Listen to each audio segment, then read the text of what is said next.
गुरु ब्रह्मा गुरु विष्णु गुरुदेवो महेश्वरः गुरु साक्षात् परम ब्रह्मा तस्मै श्री गुरुवे नमः। त्वमेव माता च पिता त्वमेव बन्धुश्च सखा त्वमेव विद्या द्रविणं त्वमेव सर्वं मम देव देवा। पिछले अध्याय में आपने सुना सब 10 अध्याय में हिरण्यकशिपु और हिरण्याक्ष का जन्म तथा हिरण्याक्ष की दिग्विजय। अगला अध्याय है तृतीय स्कंद अथाष्टादशोऽध्याय। इसका मतलब 18वां अध्याय। इसमें बताया गया हिरण्याक्ष के साथ वराह भगवान का युद्ध। श्री मैत्रेय जी कहते हैं, तात वरुण जी की यह बात सुनकर वह मदोन्मत्त दैत्य बड़ा प्रसन्न हुआ।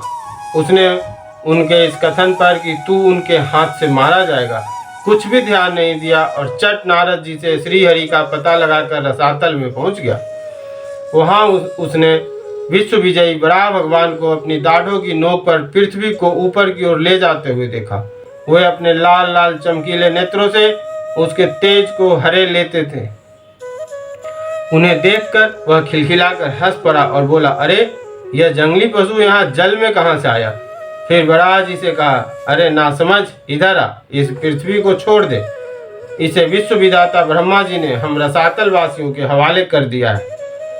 रे सूकर रूपधारी सुराधम, मेरे देखते देखते तू इसे लेकर कुशल पूर्वक नहीं जा सकता।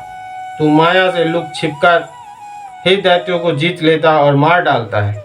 क्या इसी से हमारे शत्रुओं ने हमारा नाश कराने के लिए तुझे पाला है? मूढ़, तेरा बल तो योग माया ही है और कोई पुरुषार्थ तुझ में थोड़े ही है।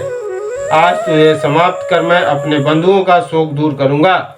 जब मेरे हाथ से छूटी हुई गदा के प्रहार से सिर फट जाने के कारण तू मर जाएगा, तब मेरी आराधना करने वाले जो देवता और ऋषि हैं वे सब भी जड़ कटे हुए वृक्षों की भांति स्वयं ही नष्ट हो जाएंगे। हिरण्याक्ष भगवान को दुर्वचन बाणों से छेदे जा रहा था, परंतु उन्होंने दांत की नोक पर स्थित पृथ्वी को भयभीत देखकर वह चोट सहली तथा जल से उसी प्रकार बाहर निकाल लाया जैसे ग्राह की चोट खाकर हथनी सहित गजराज। जब उसकी चुनौती का कोई उत्तर न देकर वे जल से बाहर आने लगे, तब ग्राह जैसे गज का पीछा करता है उसी प्रकार पीले केस और तीखी दाढ़ों वाले उस दैत्य ने उनका पीछा किया तथा वज्र के समान करक कर वह कहने लगा, तुझे भागने में लज्जा नहीं आती? सच है, असत पुरुषों के लिए कौन सा काम न करने योग्य। भगवान ने पृथ्वी को ले जाकर जल के ऊपर व्यवहार योग्य स्थान में स्थित कर दिया और उसमें अपनी आधार शक्ति का संचार किया। उस समय हिरण्याक्ष के सामने ही ब्रह्मा जी ने उनकी स्तुति की और देवताओं ने फूल बरसाए। तब श्री हरि ने बड़ी भारी गदा लिए अपने पीछे आ रहे हिरण्याक्ष से, जो सोने के आभूषण और अद्भुत कवच धारण किए था, अपने कटु वाक्यों से उन्हें निरंतर मर्माहत कर रहा था।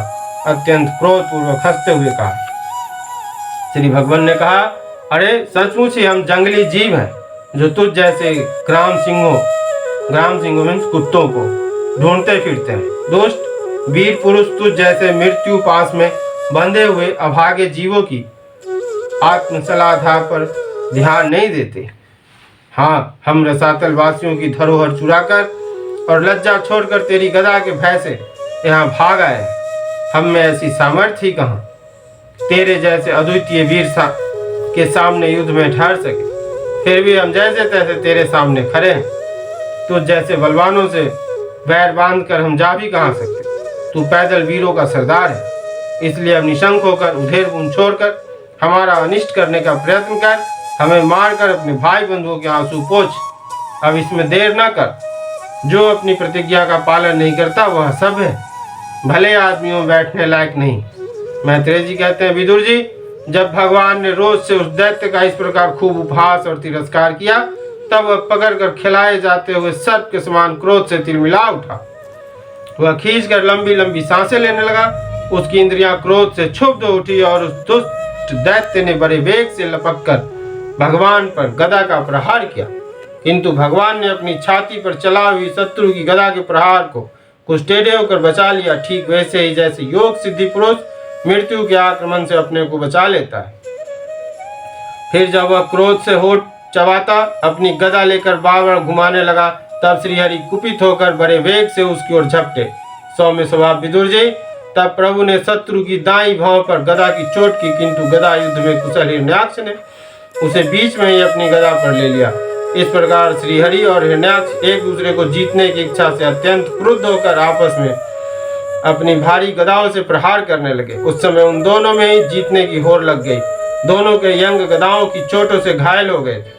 अपने अंगों के घावों से बहने वाले रुधिर की गंध से दोनों का एक क्रोध बढ़ रहा था और वे दोनों ही तरह तरह के पैतरे बदल रहे थे। इस प्रकार गौ के लिए आपस में लड़ने वाले दो सांडों के समान उन दोनों में एक दूसरे को जीतने की इच्छा से बड़ा भयंकर युद्ध हुआ। विदुर जी, जब इस प्रकार हिरण्याक्ष और माया से बड़ा रूप धारण करने वाले भगवान यज्ञ मूर्ति पृथ्वी के लिए द्वेष बांध कर युद्ध करने लगे, तब उसे देखने के लिए वहां ऋषियों के सहित ब्रह्मा जी आए। वे हजारों ऋषियों से घिरे हुए थे। जब उन्होंने देखा कि वह दैत्य बड़ा सूरवीर है, उसमें भय का नाम भी नहीं है, वह मुकाबला करने में भी समर्थ है और उसके पराक्रम को चूर्ण करना बड़ा कठिन काम है, तब वे भगवान आदि शुक्र रूप नारायण ने इसे इस प्रकार कहने लगे। ब्रह्मा जी ने कहा, देव, मुझसे वर पाकर यह दुष्ट दैत्य बड़ा प्रबल हो गया है। इस समय यह आपके चरणों की शरण में रहने वाले देवताओं, ब्राह्मणों, गौ तथा अन्य निरपराध जीवों को बहुत ही हानि पहुंचाने वाला, दुखदायी और भयप्रद हो रहा है। इसकी जोर का कोई योद्धा नहीं है, इसलिए यह महाकंटक अपना मुकाबला करने वाले वीर को खोज में समस्त लोकों में घूम रहा है। यह दुष्ट बड़ा ही मायावी, घमंडी और निरंकुश है। बच्चा जिस प्रकार क्रुद्ध हुए सांप से खेलता है, वैसे ही आप इससे खिलवाड़ न करें। देव अच्युत, जब तक यह दारुण दैत्य अपनी बल बुद्धि की वेला को पाकर प्रबल हो, उससे पहले पहले ही आप अपनी योग माया को स्वीकार करके इस पापी को मार डालिए। प्रभु देखिए, लोगों का संहार करने वाली संध्या की भयंकर वेला आना ही चाहती है। सर्वात्मन, आप उससे पहले ही इस असुर को मारकर देवताओं को विजय प्रदान कीजिए।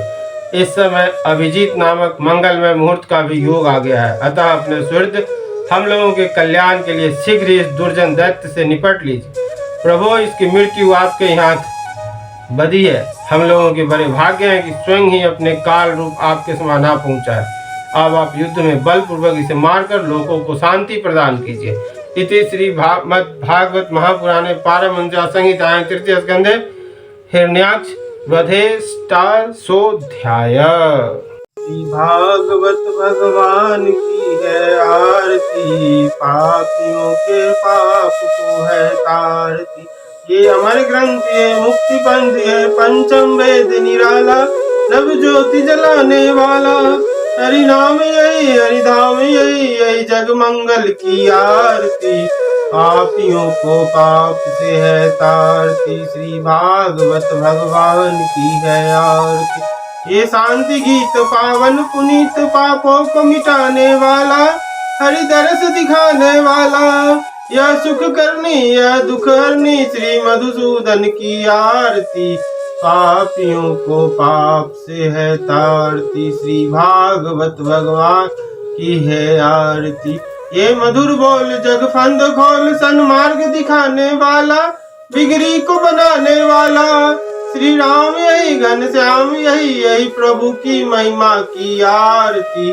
पापियों को पाप से है तारती, भागवत भगवान की है आरती।